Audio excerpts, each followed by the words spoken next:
wabarakatuh. Perkenalkan, nama saya Muhammad Azriel Altorik dengan NIM V1222040. Kali ini saya akan mempresentasikan hasil observasi survei lapangan di perusahaan PT Air Mancur. Yang pertama, proses supply chain management.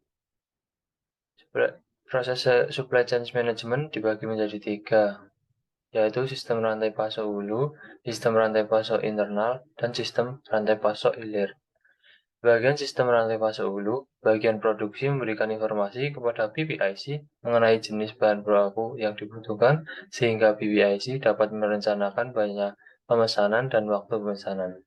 PPIC memberikan informasi dan ketentuan pemesanan bahan baku kepada PO untuk segera dilaksanakan. Selanjutnya, PO memilih dan memesan bahan baku kepada pemasok yang telah memenuhi kriteria perusahaan. Pemasok membawa bahan baku yang dilengkapi surat jalan. Dan selanjutnya, sistem rantai internal.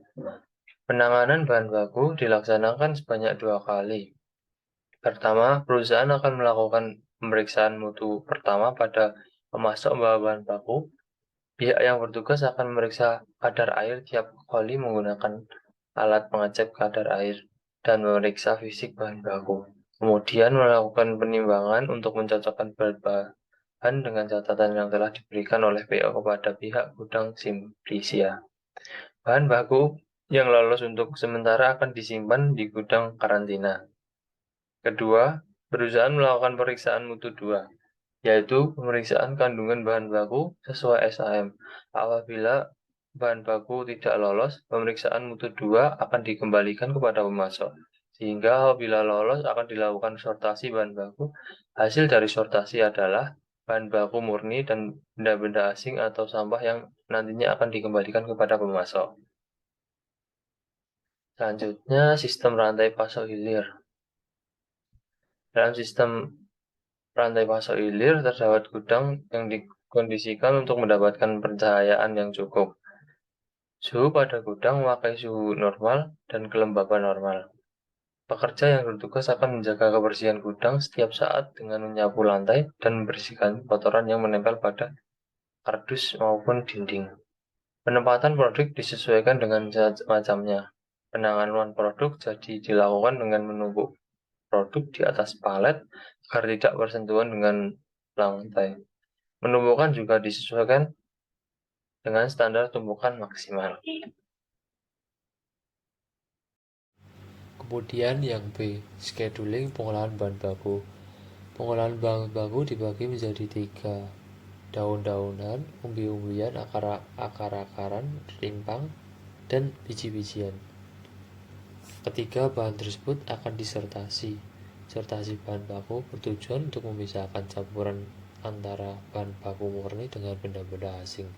Sortasi terdiri dari 2 jenis, yaitu sortasi manual dan sortasi mekanik. Dan kemudian bahan baku akan dicuci.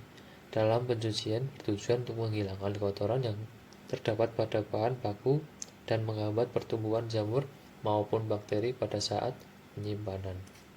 Dan selanjutnya, pengeringan. Pengeringan bertujuan untuk mengurangi kadar air sampai mencapai kadar air yang ditentukan. Pengeringan dilakukan menggunakan mesin pengering yang di dalamnya memakai tip rak. Dan selanjutnya, pengecilan ukuran. Pengecilan ukuran bertujuan untuk mempermudah proses selanjutnya dan mendapatkan ukuran yang sama dengan menghancurkan bahan menggunakan mesin perajang. Yang selanjutnya, penggorengan dan penyangraian. Penggorengan tanpa minyak hanya dilakukan pada botor dan kedawung. Penggorengan pada botor bertujuan untuk memunculkan aroma, sedangkan penggorengan pada kedawung bertujuan untuk melepaskan kulit. Yang ke-6, standarisasi. Standarisasi bahan dilakukan untuk mencapai kadar bahan yang sesuai dengan SAM. Dan selanjutnya, peracikan. Di dalam peracikan dilakukan dengan mencampurkan bahan baku sesuai dengan resep dari jenis jamu yang akan dibuat dan dilakukan berdasarkan order dari bagian produksi.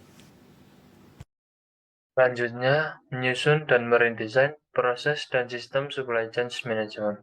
Kegiatan supply chain management di PT Air Mancur meliputi kegiatan penggandaan bahan baku, penerimaan dan penanganan, dan penyimpanan bahan baku, serta penyimpanan dan pengiriman produk jadi.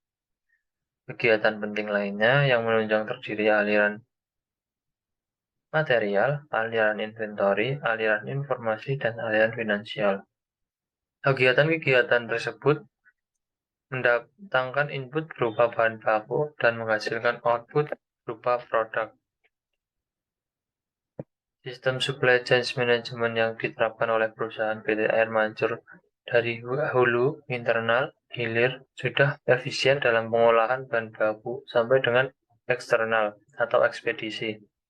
Dalam harmoni desain, saya akan memperbaiki kekurangan-kekurangan yang ada seperti keterbatasan tempat penyimpanan barang, kurang rapinya penataan barang yang dalam gudang penyimpanan, dan tidak adanya kerjasama antara petani dengan perusahaan mengakibatkan kurangnya mutu bahan baku yang diberikan. Untuk mengatasi masalah dalam gudang penyimpanan, saya akan menambahkan beberapa tambahan gudang. Yang pertama, gudang pertama akan digunakan untuk menyimpan bahan baku yang sudah lulus sortasi dan dimasak. Dan gudang kedua digunakan untuk menyimpan barang jadi yang sudah lulus standarisasi pabrik dan siap dijual. Dan yang terakhir, gudang ketiga akan digunakan untuk menyimpan barang yang sudah dikemas dan siap dikirim ke ekspedisi atau agen-agen. Cukup sekian presentasi dari saya, kurang lebihnya mohon maaf. Wassalamualaikum warahmatullahi wabarakatuh.